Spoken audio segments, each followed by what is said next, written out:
we are witnessing a fundamental shift in the political alliances of the two major parties, particularly in the largest, most powerful party, which of course is the Democratic Party here in the state. And those tectonic plates have always been held together in the Democratic Party between what I call the wine and cheese Democrats, right? Essentially the higher household income, tend to be higher educated, tend to live in the suburbs and the coasts, tend to have interests more aligned with on issues of the environment and what might be called issues in social justice, tend to have their kids in private schools. The other side of the party, as I see it, I describe as the beer and pretzel Democrats. These are the ones that tend to be lower to lower middle class, tend to be much more ethnically diverse, tend to require a better performance of public institutions, whether they be public schools or public safety. The wine and cheese Democrats have essentially gotten the upper hand on many of the policy issues, or they have benefited from many of the policy issues that you've just laid out. So whether we're talking about the high cost of housing, they tend to be homeowners and are perfectly fine with their household values growing. When it comes to education, they tend to not be as deeply invested in that because their kids tend to go to private schools. When it comes to issues of crime and criminal justice, they tend to live in areas that are safer. The interests that had generally kept together the Democratic Party in the state, I've sensed a widening gap.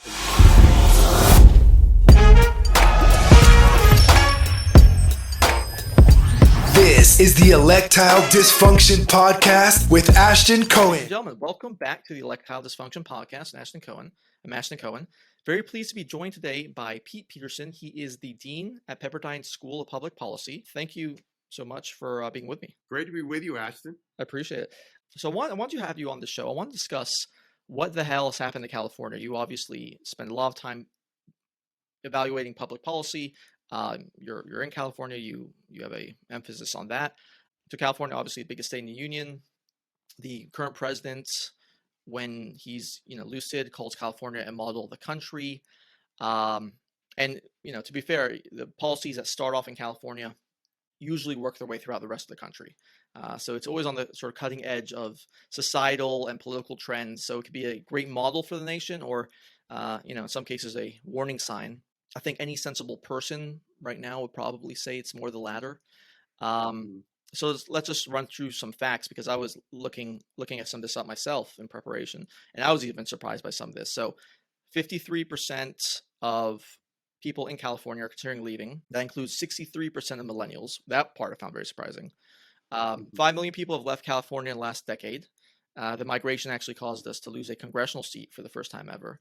California has the highest poverty rate in the country, 1 in 5 living in poverty. It's 30% higher than a place like Texas, which is kind of the polar opposite of California.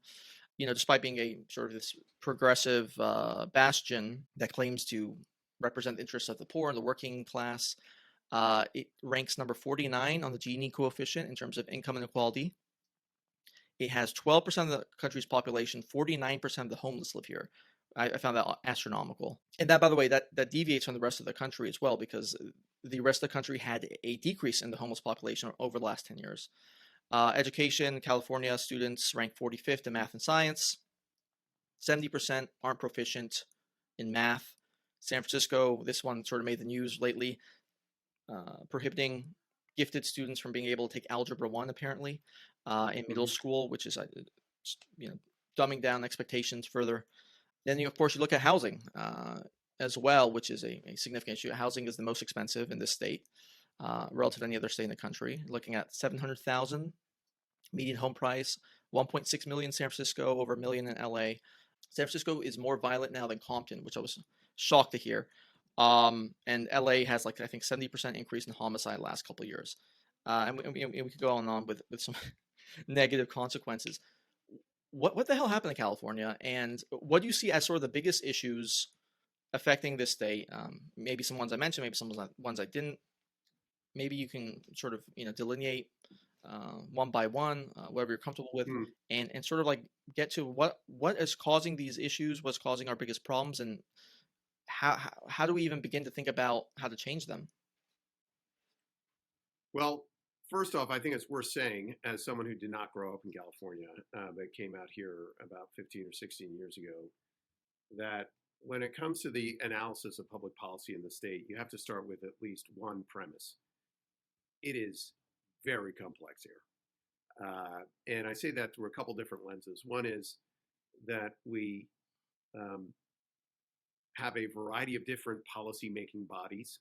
Every one of those policy issues that you rightly brought up, and more that we can add in this conversation, are governed, if you will, or regulated by a number of different agencies, whether it's California Air Resources Board, CARB, and environmental regulation, whether it's local cities and municipalities that are making regulations about housing and where housing can be built and how much housing can be built, whether it's some of these other types of policies that we're seeing put into place by certain district attorneys at the city level as it relates to crime and certainly the uptick that we've seen over these last couple of years. And then, of course, we have the state and the policies that are brought forth. And then along with that, we have our famed initiative and referendum system, which is intended to give the broader public, Californians, a check and balance on the legislature. So in everything that we'll be discussing in this conversation, I think it's worth for those that are outside of the state and even for those inside the state to realize how many moving parts there are, how complex the policymaking apparatus is here for the state. Now, a second lens that I think is very important to consider when it comes to analyzing California public policy is the political one. And my read on state politics over the last several years is that we are witnessing a fundamental shift in the political alliances of the two major parties, particularly in the largest, most powerful party, which of course is the Democratic Party here in the state. And those tectonic plates have always been held together in the Democratic Party between what I call the wine and cheese Democrats, right? Essentially the higher household income, tend to be higher educated, tend to live in the suburbs and the coasts, tend to have interests more aligned with on issues of the environment and what might be called issues in social justice, tend to have their kids in private schools. The other side of the party, as I see it, I describe as the beer and pretzel Democrats. These are the ones that tend to be lower to lower middle class, tend to be much more ethnically diverse, tend to require a better performance of public institutions, whether they be public schools or public safety, tend to be more focused on jobs that may be in the private sector union field as opposed to the public sector union field. And in that, the history of the California Democratic Party and its power has come from the, at times, uneasy collaborating or partnering between these two parts of the party. What I've been witnessing over the last few years has been a growing fracturing of that. And in so doing, the wine and cheese Democrats have essentially gotten the upper hand on many of the policy issues, or they have benefited from many of the policy issues that you've just laid out. So whether we're talking about the high cost of housing, they tend to be homeowners and are perfectly fine with their household values growing. When it comes to education, they tend to not be as deeply invested in that because their kids tend to go to private schools. When it comes to issues of crime and criminal justice, they tend to live in areas that are safer or in environments that might be the proverbial gated community. And so the interests that had generally kept together the Democratic Party in the state, I've sensed a widening gap. And so as we begin to talk through some of these particular issues, I think these two lenses through which we can understand and look at California politics and policy: one, the complexity of our policymaking apparatus, and two, the significant changes that are going on within the predominant political party, we're going to see refracted through each one of these issues we discussed. What do you think is the biggest sort of fault line right now in this sort of diversion between the sort of the wine and cheese, or classically called the limousine liberals, and the traditional working class kinds of Democrats? Is it I would suspect maybe the defund the police kind of movement, right? These people are completely isolated from the consequences of high crime, and so they can virtue signal and pat themselves on the back when they talk about police brutality and all that, and not have to worry that the police will show up to their own neighborhoods, which largely entrenched and have security guards, and if they live in a gated community. Would it be? I'm instantly reminded. So you work at a university. When I was in college, I remember having this discussion with someone about. There was actually a girl I was dating, and she she said she didn't believe in monogamy, and I've actually heard this sentiment echoed a few times. And then when you ask them personally, like, what do you want for yourself? They're like, oh, I want to get married and have kids, and have the honeymoon in the Mediterranean, and have the nice big wedding, Yeah. right? But for everyone else, for the lower classes, yeah, monogamy is outdated. Just for me, it's necessary, right? So you kind of have this like a cognitive dissonance. Um, they want to still get sort of the benefits of certain aspects of society, but are okay with denying them to other groups, so long as it makes them look somehow more virtuous. Like, what are those? Are there any other fault lines you kind of see in that division? So you raised a very good, a couple important data points at the beginning, Ashton, which was the migration patterns of Californians, and I think that is a place that we can at least start to understand some of the real important issues, because people are voting with their feet here in California, that we can do as free, Hmm. liberty-loving Americans. If we don't like something, we can leave it. And there was a really interesting study done by the Legislative Analyst's Office, the LAO, which is the nonpartisan, essentially policy research arm of the state legislature, looking at who migrated in and out of California between 2007 and 2017. So essentially a 10-year window. And when they analyzed who was coming and leaving, to your point, first, more people were leaving than coming. So, let's at least start with that. But then when we explore who was leaving, some fascinating things come out of that. Number one, the the younger the age demographic, the more likely you were to be leaving. So your point about the millennials leaving and then Gen Z certainly was part of it. The number one household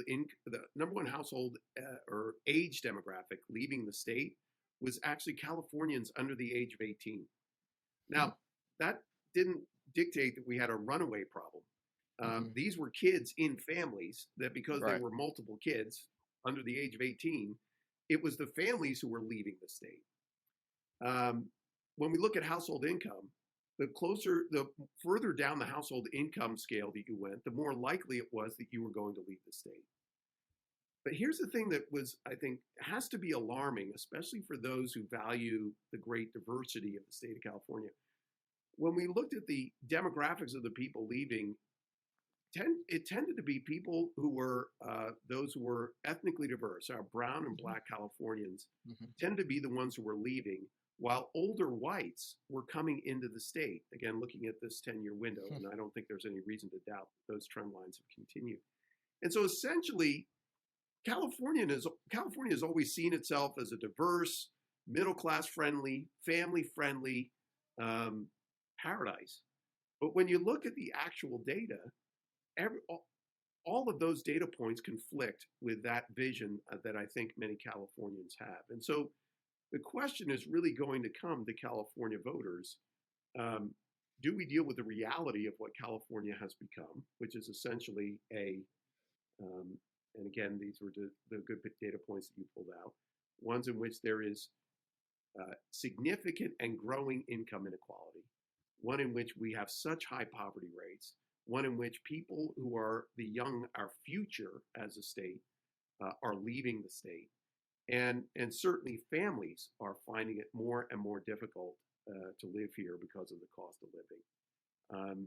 Do we come to that realization, and then do we take the next step to begin to respond to, overturn, change the very real public policies that have created an environment that is causing people to leave the state? Yeah, it's just so interesting, right? Because the very people who incessantly lecture about diversity and income inequality are enacting policies which lead to the erosion of diversity and exacerbating income inequality, right? And the states that they demonize, are, like Texas or Florida or used to be Arizona, though not so much anymore because that's more of a purple state now. But they're kind of the states that many of these diverse people and people who are in the working class, lower middle class, are moving to. So it's hilarious. I mean, it's sad, but it's so interesting. Obviously, it must be economics being one of the main drivers. Would you say it's housing as the number one economic issue, or would you say it's wages or something of that nature?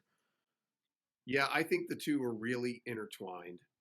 I think first and foremost, and this again goes back to this LAO study when they were asking questions about what were some of the reasons. Um, Cost of housing was a significant driver in the broader topic of cost of living here in the Okay. state versus other states. Right. But there are others, and you mentioned before energy. Energy costs, from the cost of a gallon of gasoline to what it costs to cool or heat our homes, is just so much significantly higher here than even neighboring states. These are issues as well. But I would also put in there too, um, the political scientist Walter Russell Mead had this phrase he used to describe um, essentially democratically run states and Republican run states, and he called it the red state model and the blue state model. The red state model was essentially you're going to get lower taxes, but you're not going to get the quality of services Hmm. that you would otherwise. And that's the trade off that you're going to make as somebody living in that state. The blue state model was you're going to pay a lot in taxes, but you're going to get great roads and great schools and all great police departments and all the public services that you should expect. Well, we are at the inverse of the blue state Hmm. model. We are in a place where we are paying extremely high taxes and fees, both at the gas pump and on our income tax forms. But we are not nearly seeing the performance of government, whether it's in our local schools or our roads or public safety, that one would expect. And again, I think that needs to be brought into this conversation around cost of living, which is the broader regulatory state and taxes, which again continue to contribute to the cost of living, and we don't see the payoff. It would be one thing if our schools were top 10, Hmm. every street had just been paved over, we had crime rates dropping through the floor. Um, you know, the Democrats would have a viable case to make, but we're just not seeing that. Hmm. Hmm. Or worst of both worlds. It's Yeah. yeah, you're paying higher for worse services, and yeah, I mean they are objectively worse by almost every metric. So so with all right, so let's start with housing for a second. The housing Yep. is so expensive here. Why? Is it because obviously there's that the aspect of NIMBYism, which the wine and cheese Democrats play a big role in. Although not only them, but it's there's so many of them relative to the power players in California. Many of those fit that category. So they have a interest, an economic interest in making sure that a lot of density doesn't get built in their neighborhood or whatever. It's what else is it? Is it CEQA? Is it building costs? What? Yeah, I mean, in the end, this is a supply and demand problem, right? That we are not building the units necessary to maintain some sort of rational average cost of house. And that, again, as we go back to the first point I was making, um, is part of the complexity of policymaking. Much of these decisions are made in local governments. And so, as much as that we want to see this as predominantly a left right issue, this is really about local governments making decisions that they don't want to grow. I was speaking to a group of residents in Santa Monica. Um, I was invited to speak at somebody's class at the community college there, but it was a continuing education class, and so we had generally people were in their 60s and 70s, longtime Santa Monica residents. And I began the class by saying that Santa Monica is one of the most conservative cities in America. And if you know anything about Santa Mhm. Monica, which is often dubbed the People's Republic of Santa Right, right. Monica, that might not be your first appraisal. But when it comes to sticking a shovel in the ground, if you want to build a house or a multi unit dwelling, it is an extremely difficult thing to do for reasons that are determined by residents for the NIMBY issues that you described. Now, the second part of this, and this is much more of a partisan issue, is the restrictions and regulations we put on what houses are built of, and essentially the process by which houses can be built. And in this, we get into the area of CEQA, we get into various environmental regulations that are both at the state level and the local level.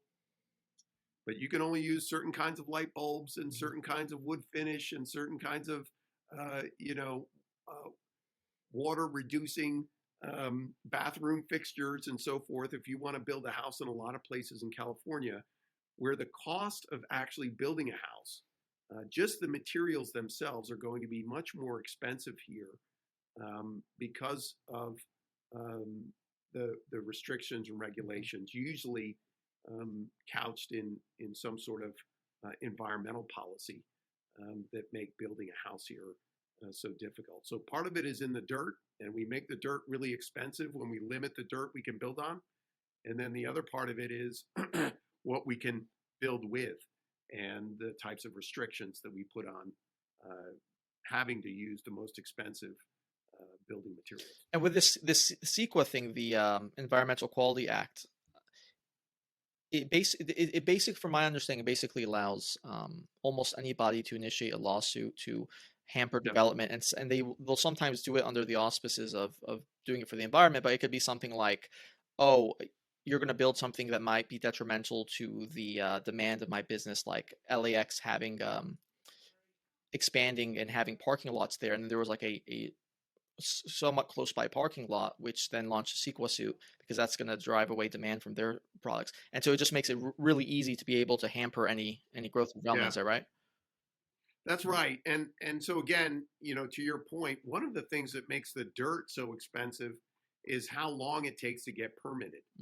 And so above and beyond what a site costs, to be able to actually break ground requires permits. And to get permits to build, especially in a state that has the California Environmental Quality Act and other regulations, the length at which builders, and this is especially true for multi-unit builders, they're building apartment buildings or multi-unit condos, the amount of essentially holding of cash and investments that builders need to do, understanding that it may take them years to go through the environmental quality review to be able to begin building, adds a whole new dimension to the cost of a piece of property even before they begin building.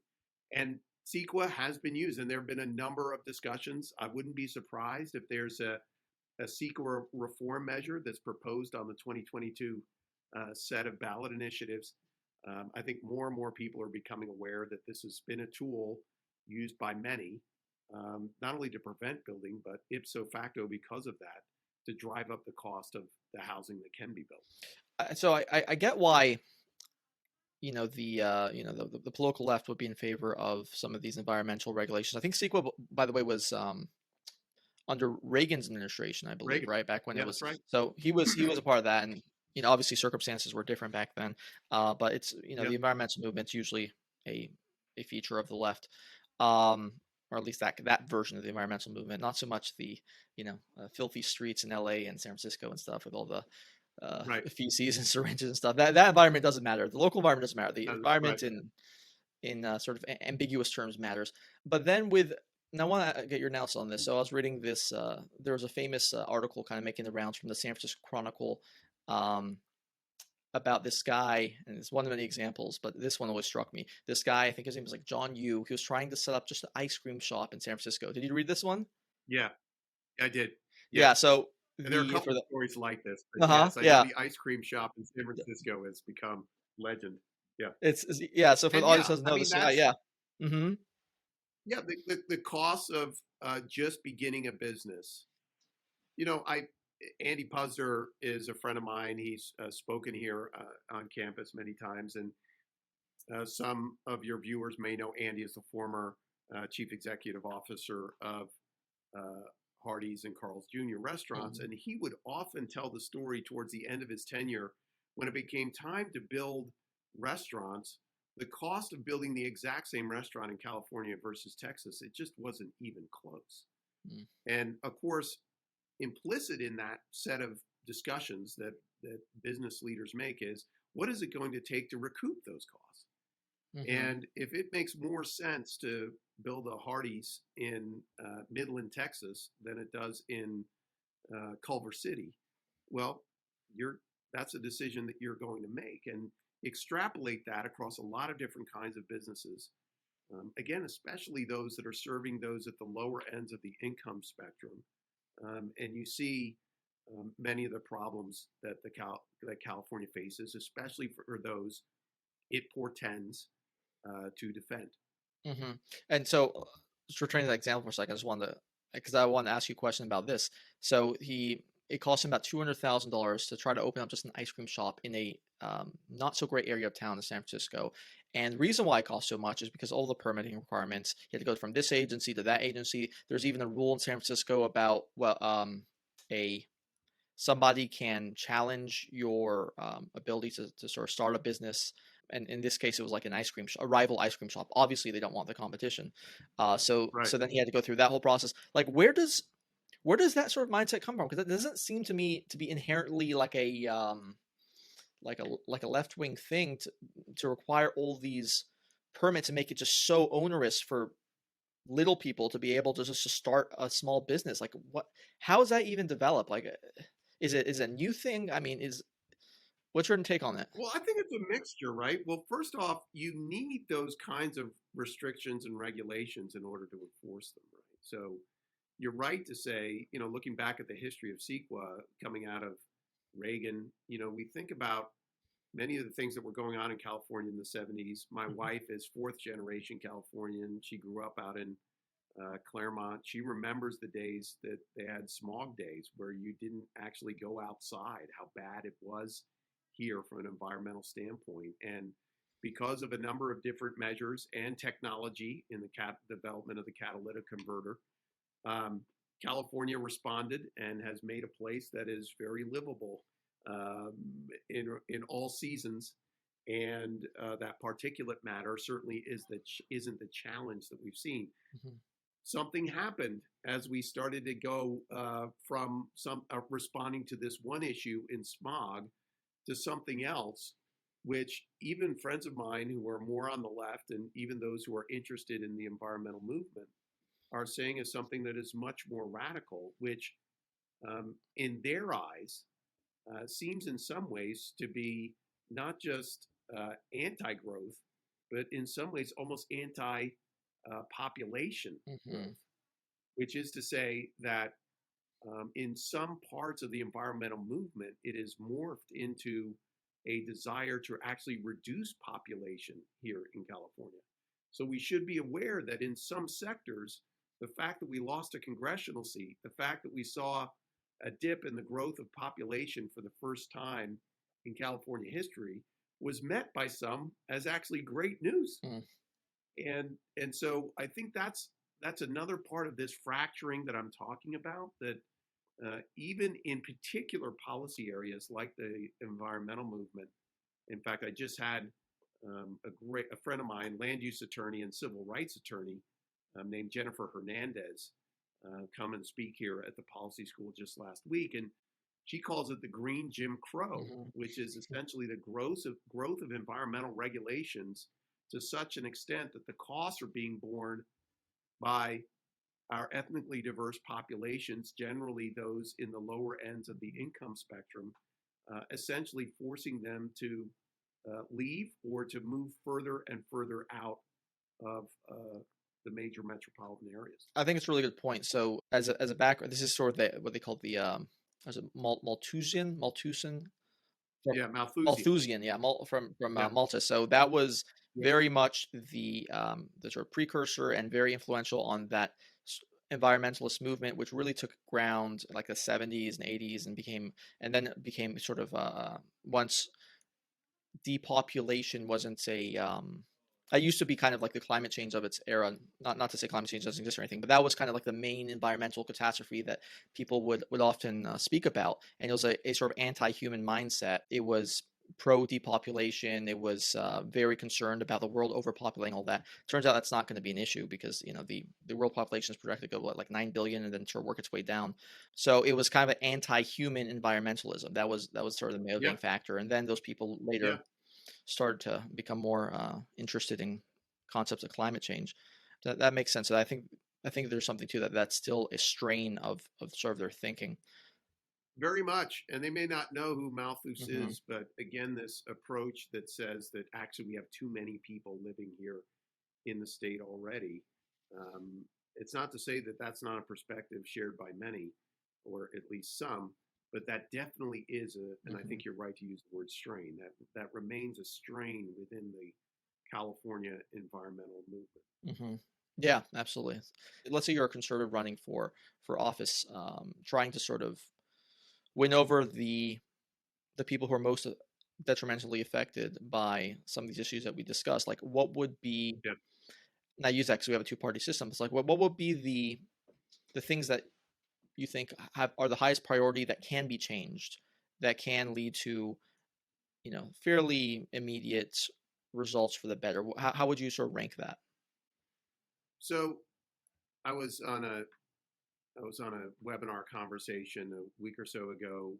Um, and I was asked the question, what would be the one uncomfortable thing that you would say to people of your own party? And I was on there with Bill Galston. So he had to do, a guy at the Brookings Institution, Hmm. certainly a man on the left. And he said what I said. My response to that was um, the Republican Party stands on the precipice of a massive change in its composition, which is to say, an opportunity to take or to attract a large segment of these beer and pretzel Democrats, right? That great Reagan line said that he didn't leave the Democratic Party, the Democratic Party left him. Hmm. I believe there are hundreds of thousands of California Democrats right now that, given what's been going on in the state for the reasons that you've laid out there, some of these exacerbated by COVID, that people are looking for an alternative. Now, in that, the Republican Party, I think, needs to return to some of its roots as a party that's more. Now, hear me out here because I'm going to say something that's uncomfortable, but we have to ground this No, please. historically. But that's more progressive in its nature, which is to say, it is more about good government as opposed to no government. So there was a great line by Grover Norquist, the tax fighter, and somebody I like, and he's certainly been successful in many of the things that he's done around reducing taxes. But he said at one point he wanted to get government small enough that you could drown it in a bathtub. Hmm. Now, that's a very funny line. People understand it. It's never happened. Okay. Now, the thing that's almost worse than saying something politically that hasn't happened and is not necessarily going to happen is when it starts losing you votes, you really need to rethink it. And if I'm right about these tectonic plate shifting and the beer and pretzel Democrats being susceptible to attracting to an alternative, then Republicans really need to be about the party that wants the schools to work. Hmm. So pushing on education reform and accountability for teachers and those kinds of issues needs to be a part of that platform. Pushing the public safety issues and the funding of Absolutely. police departments. Yes, criminal justice reform still needs to be a part of this, certainly as you get into onto the side of prisons. But the criminal justice piece and safety in the streets needs to be a part of it.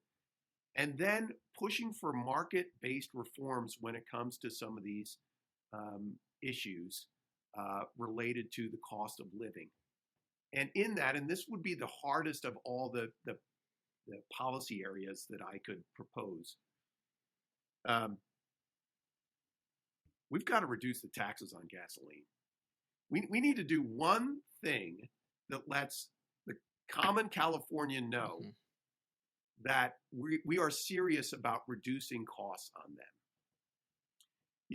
I don't know if you've seen, there's been a social media meme where people have taken pictures of gas pumps and somebody's done a cutout of Joe Hmm. Biden pointing to the price and it says, I did Right. this, Hmm. there needs to be a Republican candidate that steps out there and points to it after the prices have been dropped at least somewhere close to the average price for a gallon of Hmm. gasoline in the country. We don't have to be the lowest, but when you drive down the street and you see prices, as I can see around here in Malibu and West LA, that are over $6 a Hmm. gallon, I can get by with that. But there are people who can't. And the people who can are the ones that we've actually pushed further out to live and actually made gas a higher percentage of their uh, Right. expenditures or expenses Hmm.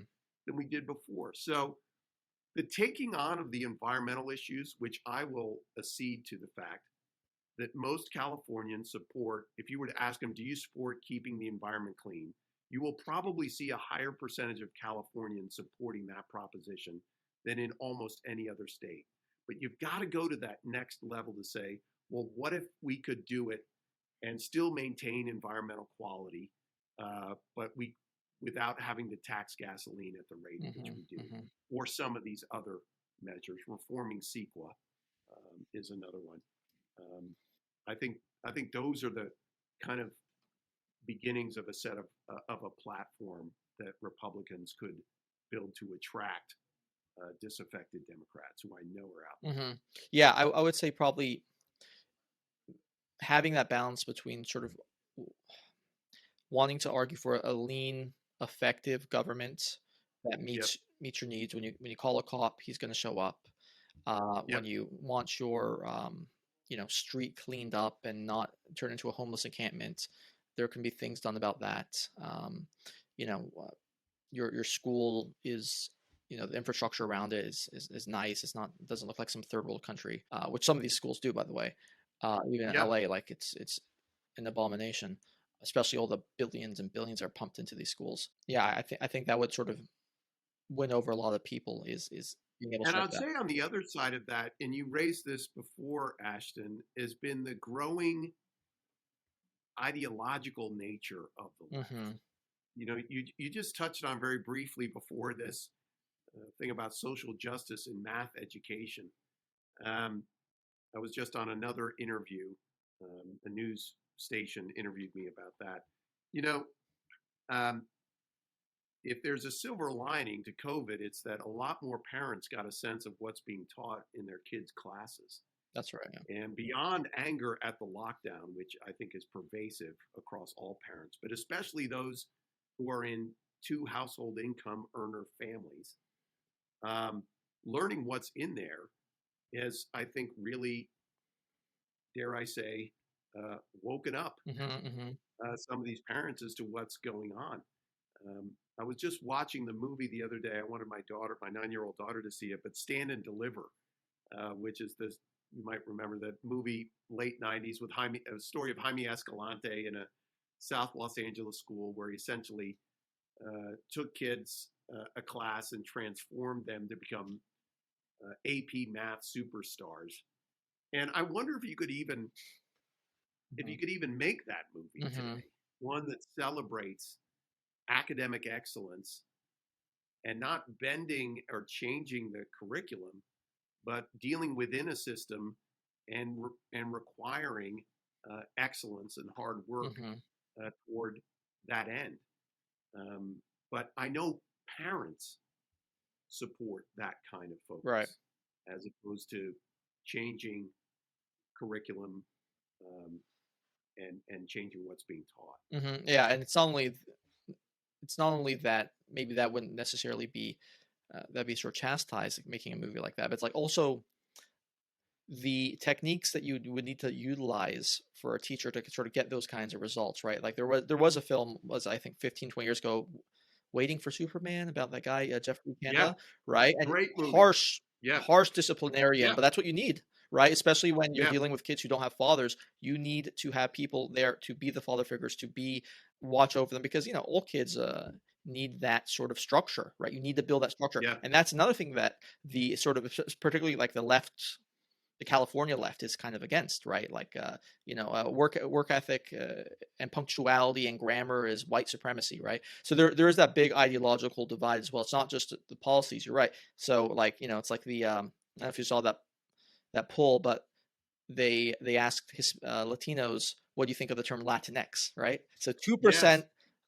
Yes, agreed with it, it was in and 40% thought it Politico. was ridiculous. They're actually actively against it. It's like that's the divide. It's a Latinx divide. Yeah, yeah. No, that's right. I think I think it was the Youngkin race Mhm. where some analysts said that. Well, first off, Youngkin got over 50% of the Right, Hispanic vote, but the analyst said that Youngkin got the majority of the Latino vote, but McAuliffe got the majority of the Latinx right, vote. right. And because that portion was so Yeah. small, that wasn't enough to sway the election. But yeah, you're right. I mean, and Waiting for Superman, that was actually produced, by the way, and this goes to how the shifting political plates. Waiting for Superman was produced by the same people that did An Inconvenient Truth. Hmm, hmm. These were people very much of the left, but we're seeing on education that this was a system, by and large, because of restrictions and regulations and the power of public teachers unions, that was not acting in the best interest of the kids. And back to the policy Hmm. platform that Republicans have been supportive of, but they really need to continue to keep pushing. I think we're going to see at least one, if not two, ballot measures around school choice qualify on the California ballot this coming or next November. This needs to be a major part of any Republican political campaign here in California. Yeah, absolutely. That needs to be a centerpiece. The right now the sort of the California, establishment left position, or maybe I don't even know. Is this? Would you say it's more establishment or the progressive? It's kind of hard to tell because some are on the school choice bandwagon from the establishment left. Maybe some of the progressives are too. Definitely a huge swath of the right is. Yep. But it's like the status quo is if you're rich and white, you have the good schools because you can afford the $2 million, $3 million house to live in the good school districts.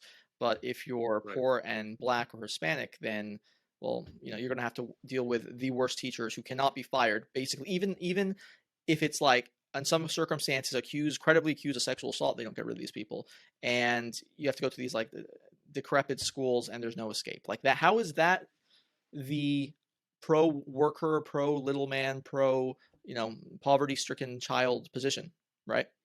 It's not. And again, I think for Republicans, what needs to happen is that needs to be seen as part of government that is necessary Hmm. but is failing, right? And so to your question about limited government, limited but effective in what we ask it to do. And so just reducing the size of government is not really so much a question that's going to be relevant to parents who need their school district to work. I don't know if you saw the piece in Los Angeles Magazine with the interview with the head of the one of the major teachers unions here in Los Angeles, but it is bracing to hear somebody basically say straight out that there was no learning Oh, loss right, right, for okay. kids Hmm. in the Unified School District, and B, the kids learned the difference. I think her term was um, kids learned the difference between uh, protest and coup.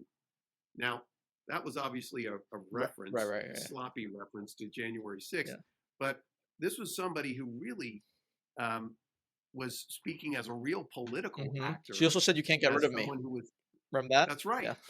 That's right. Yeah, their exact quote was, "You can recall the governor, but how are you going to recall me?" Right. Now, the irony of that phrase, that sentence that she said in this LA Magazine article, was that one of the reasons people were seeking to recall Newsom, as much as it failed in the end, was because you couldn't recall her. Hmm.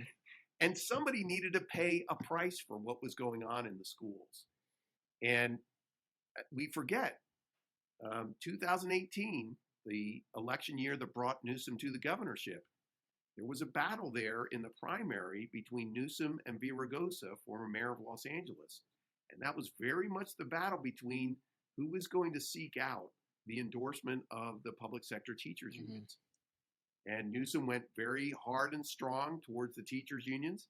And Villaraigosa, to his credit, although it cost him politically, was one that stood out and stood for education reform and charter schools and some of the measures that the teachers' unions here in the state have been battling so hard against. So the die was cast in the primary back in 2018, and so many of the decisions around the shutdown of schools and so forth were just results of that election back in 18. So when you live in a system where the teachers unions get to be the kingmaker, you're not going to get such great results. It's yeah. I mean, I think that's probably one of the leading issues. Although Ashton, I don't think it's worth. I think it's worth to at least put a little bit of a positive note here, which is to say, Virginia happened, right? And because Virginia happened, it doesn't mean that California is all of a sudden going to flip. California and Virginia are two very different states. But what happened in Virginia was that Virginia voters listed education as their top policy issue. And the Democrats were on the wrong side of that. Now, if you speak to the pollsters and the people associated with the Youngkin campaign, while the media wanted to make it all about CRT, a lot of this was about school shutdowns and around Virginia policy, similar to what's being considered here in California, around the reduction of honors and talented and gifted classes in public schools. And so those were the issues that were animating voters above and beyond their party representation to put a Republican in there for the first time in over a dozen years. And I think education is going to continue to be a major issue here in California. Yeah, absolutely. So I think might be even a more appropriate corollary, although I'm not sure how much education played a role in that race, was the New Jersey Senate race, which came within like a couple % of each other. And New Jersey, which is just as blue as California, bigger surprise. That's right. And I grew up in Jersey, so I'm pretty familiar with that race. In some ways, New Jersey and Virginia together represent California's problems, because the New Jersey race was built much more on taxes and cost of living. Education was a part of it, but the two big issues, in fact, if you look at some of the campaign ads from the Republican candidate, a lot of them had to do with for sale signs on houses and people leaving the state and high cost of taxes and cost of doing business. And so in many ways, and this would stand to reason because we're just so big and so complex, California really could draw from both the New Jersey and the Virginia races to have a sense that voters, even in blue states, are looking for alternatives. Absolutely. That's a good point. What would be the winning message on the homeless situation in terms of actual policies that can be implemented to deal with that in an effective manner? Well, we happen to have teaching with us this semester as a visiting professor, Kevin Faulconer, former mayor of San Diego. And he's taught and spoke in several classes here about the homeless issue. And if you want to learn more about or see a contrast between two different approaches to homeless policy, look at what San Diego has done versus either LA or San Francisco. It was only San Diego that's actually saw a reduction in their homeless population, albeit single digits, but an actual reduction in the last couple of years, where LA and San Francisco have obviously seen burgeoning populations. And it was really around a couple steps that Mayor Faulconer said really need to be extrapolated. And he also is considering not only his own possible run for governor, but a possible ballot measure on these issues. Number one, public safety has to be number one. So nobody sleeping on the streets. That's the bar that is set. Now, you've got to build around housing and multi-sector relationships with the nonprofit sector and certainly religious institutions to help find the beds and spaces available. But you stand on one primary principle is that we are not going to have encampments. So much of what you see in LA and San Francisco are essentially public safety policies in which people, decision makers, whether they be district attorneys or city councils, have said, we're going to allow people to sleep on the streets. Right. And that was the first step that Faulkner took. Then what he said he did was, when he found housing places where people could be placed, the toughest thing to do that, and we've certainly seen it in Los Angeles, is it becomes a massive NIMBY issue, because nobody wants those kinds of facilities in their neighborhoods. And what Faulkner was able to do was to go into those neighborhoods and say, we are going to do a full court press on public safety and sanitation in this area. And I'm going to guarantee you that even after we move the homeless in, this area is going to be cleaner and safer than it was 6 months ago. And he managed to prove himself time after time after time. And once he was able to do it the first couple times, he was able to go to other neighborhoods and say, look, we did it here, we did it here, we did it here. This approach works. It starts with a foundation that we're not going to have homeless on the streets, and we're not going to allow encampments. But then you have to build the services around to make that happen. Yeah, that makes sense. I was actually living in San Diego. I think probably I met him a couple of times. I think it was probably like the first year or two that he was there. I left, and I was right next to I was in downtown San Diego, so that was kind of like the epicenter of where that problem was really exacerbating. But I left before some of these changes were made. By the way, real quick, the LA was going to do something similar, and they were going to like build an encampment. Was like in Venice or something, right? Like they're going to build a structure in the most expensive real estate basically in like the world, rather than just. Wouldn't that be a part of it as well? Is like, why don't you just buy like cheap land, like in in a place that's land's 10 times cheaper, and then try to really force your way through there? But it doesn't seem like there's a will to do it. There doesn't need to be an entitlement to live in a place if you're homeless. In the same way that if you happen to be of a certain income, if you're making 75 grand a year, it doesn't mean you can go into Beverly Hills and say, I demand that I live here. Right. And again, if we're thinking especially about taxpayer dollars and the desire to respond to very real issues, and I think what's so powerful about Mayor Faulkner's approach is he really made this a hard issue, right? He said it is not compassionate to allow people to sleep on the street. And once you convince people of that, you begin to build up the public opinion that even though there are a lot of activists that are supporting the maintenance of that kind of status quo, you develop a number of allies, people who say, yeah, that's not right. That's not who we are as San Diegans in that instance. And it really did turn the tide. Absolutely. So that the homeless thing is actually one of the issues where you can appeal to people in a nonpartisan way, because everyone, especially, women, single women and women who are often, walk to work or walk back, they're the most affected by this, and have the most to lose, because, some of these people are mentally insane and they can chase after you, and they feel the most unsafe, right? They're most vulnerable in a lot of respects. Yeah, that's absolutely an important issue. What is there's one or two books you recommended that really open your eyes, either in like philosophy or economics or public policy, that you recommend to people? What would they be?